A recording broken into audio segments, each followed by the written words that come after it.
What is up, everybody? Welcome back to another rousing episode of Nick Does Tech Stuff. I am Nick, this is Tech Stuff, and this is paperwork because I normally go for memory, and my memory sucks. I suck at a lot of things, but that's okay. That's for my therapist and me to discuss in a very, very deep, dark, violent conversation.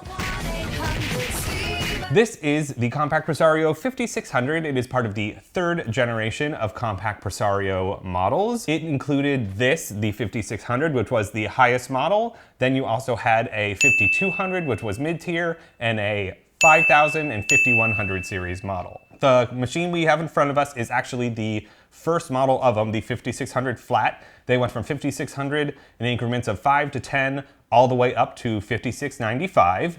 And these computers span the Pentium 2 and 3 generations. Gee, here's a shocker. Mine's a Pentium 2. I seem to only own Pentium 2 computers. What we're gonna do in this episode here is, of course, go over the exterior view of the Compaq Presario 5600. I'm gonna give you a bit of history on the machine, and I'm gonna give you a bit of history on why I have this machine and why it matters to me and why I'm yammering about it to you. I think it's a pretty, oddly enough, unimportant model in the whole of Compaq's line. It actually took away some things and added some things in other ways.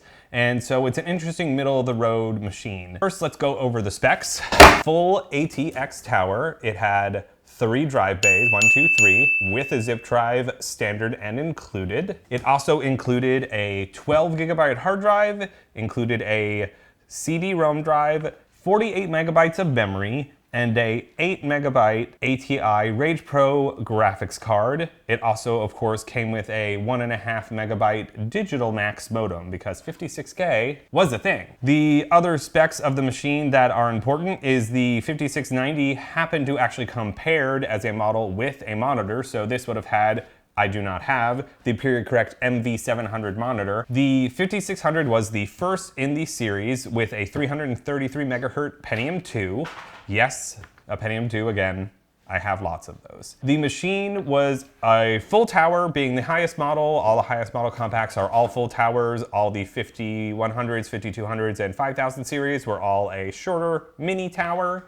And this guy got, of course, the ability to have more expandability and hold more hard drives, hold more expansion cards in back, etc., etc. With that being said, I actually really love these machines. I came across these not too long after I got on eBay and bought my first computer, which was a Compaq Presario 4660, which oddly enough happens to be another 333 megahertz Pentium 2 computer. This computer here, I actually bought off eBay about 3 years ago. I've only seen 3 of them come up in the past 5 years. I've been trolling eBay for these machines. Yes, I check weekly for unique Compaqs. I have no life. I also happen to come across a 5690 barebone machine, which is what we're gonna do something with because it's a little special, but we're gonna talk about this later. The nice part about the 5600 is, of course, it has a built-in zip drive, so we're gonna go ahead and lead this right into the tour, but the 5600, of course, has a door like all the 90s Compaqs did. These were built in 98 to 99, maybe even into 2000, although I do not think so. They, of course, included a 6-max DVD-ROM, which this one happens to have, an iOmega Zip 100 zip drive, and a free expansion bay. Further down, you got a regular 3.5-inch floppy drive. Some models, although I have never seen one, did have a super disk drive where it actually was a 120 megabyte floppy disk. I've only seen those actually on the 5200 series, which oddly enough was a lower tier computer, but they seem to have them and I never ever seem to find them with it on this. Down in the front, you'll notice it's got some fun little ports behind this beautiful little smoke door. That would be your USB 1 and your 1394 FireWire for your digital camera. One nice upgrade about these machines versus the second generation of Compaq Presarios is, of course, they have a door up front here, an easy access door where you got USB and your FireWire card. The old Compaqs before had video mounted in a smoked bezel here. Those obviously did not hold USB because USB wasn't as big back then. And also the previous Compaq Presario 4800 came with a very fancy monitor that had USB built into the front of it. This machine is one of the first machines that Compaq ever made that has 4 USB ports. They've got 2 in front and 2 in back. The unfortunate thing about this machine is, having moved many a times, is moving has not been gentle to this machine. Boy, here we go, here we go. The faceplate, unfortunately, is not fully connected to the machine. For me, it's really sad because this thing was in mint shape until those plastic tabs snapped. Somebody cut me off while driving. All the computers shifted. We're gonna take off the front and we're gonna go around the machine without it. In the back, you had your 165 watt power supply, which was Compaq made. You had an actual puller fan that actually went over the Pentium 2 processor. None of the other Compaqs since this have had a fan there. The other one was actually mounted in the front of Compaqs and it blew past it and there was just passive exhaust. This one actively removes heat directly over it with a little cowling, which you'll see later. Obviously, you've got your multiple PCI and ISA expansion slots and an AGP slot as well, because this one has a dedicated graphics card. On the board itself, you've obviously got most of the ports you'd always see on these machines. You've got a parallel port, you've got your joystick, mouse, and keyboard, your FireWire, so this has 2 FireWire ports, not just 1.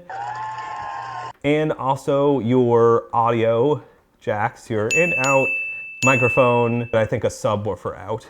And then of course here down in the PCI slot bays, you have 1 AGP slot that is occupied by a NVIDIA ATI Rage Pro 128 card. You've got your telephone modem, and then oddly enough, creeping down here, not on a card, but in a slot, is your 10 megabit Ethernet card. So this actually had built-in Ethernet, which was a very luxurious feature at the time. No computers that I knew of, at least no Compaqs, IBMs, or HPs, unless it was a business machine, came with built-in networking. This machine happens to have it. These computers, for some reason, they decided to do an entire hood. I don't think it's the smoothest design. I don't know why you'd need to access this side of the machine. I'll go ahead and spin around for you and show you. There's not anything to get to, but on the inside of the machine, you're going to see quite a few things. Zeroing in on the inner workings of the Compaq Presario 5600, we see a few things. One, we see our main motherboard with many ISA slots and a couple of PCI slots, an AGP slot in the middle, graphics card, and that 56K modem. And here you actually see the jumper cable here and here for the upfront USB and the upfront 1394 FireWire.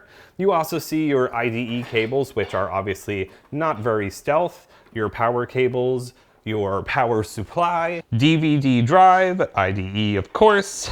Below that you've got your zip drive, which is hiding in the slot there. Further down in the board, on the main board of the machine, obviously I popped out one of the power connectors. Apparently this is an AT power connector because there is 1, 2, 3. I did not know that. Also, as you can see here is the IDE. That is the Adaptec IDE controller for the drive. You've got your primary and your secondary, your floppy, 3 RAM slots. I have it filled with 2 sticks. One is a 256 and one is a 128 because, however, this thing is capped at 384 megs of RAM.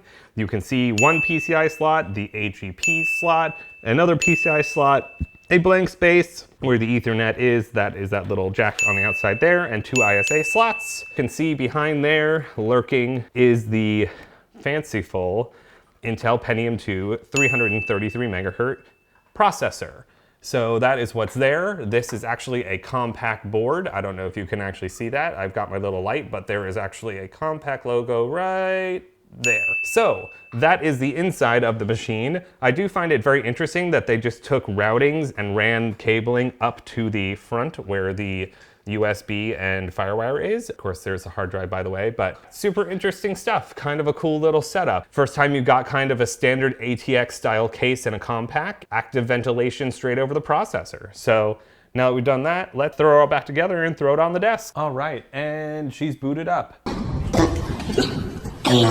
Windows, you never seem to disappoint me. Windows 98. This somehow lost its settings for the graphics card or something like that, and now it's mad. There. Now that's the sound of childhood. Here we are. I have no really good way of doing this yet, so bear with me. What you've got here is the original Compaq desktop. Windows 98, of course, was included. You got this cool channel guide, which now all these links are absolutely dead. You got the Compaq registration, which was honestly one of my favorite things, and one thing I'm going to force you to go through. Also had an on-screen display for your period correct keyboard. Let's go ahead and take a tour through the Compaq registration process and what you would see if you started this little guy up brand new. Ooh, little spicy and a little loud. Welcome to your new Compaq Presario PC. Thank you. For ease of use, it allows us to more efficiently process and service any support needs you may have in the future. I would love to be serviced. Oh, that'd be magical. So here's the registration. No, we're not gonna do it. Yes, remind me in 2 weeks. What spicy, luxurious music. One of my favorite things about this whole computer, however, was a thing that actually was on the Compaq Presario 4880 and my 4660, which shared the same desktop. And that is the Compaq drop-down little spaceship thing, because you're in a spaceship computer. Spaceship computer meets space desktop. But beyond that, we had cool ambient background music. See that cute little thing that says music on and off? Ready for the best music you're ever gonna hear? Well, be prepared to be addicted. Let's turn that up. And yes, this just loops forever and ever and ever and ever and ever until you turn it off. So what we are gonna do is go ahead and poke around at the stuff that came with the computer. Obviously, see we have the Compaq registration.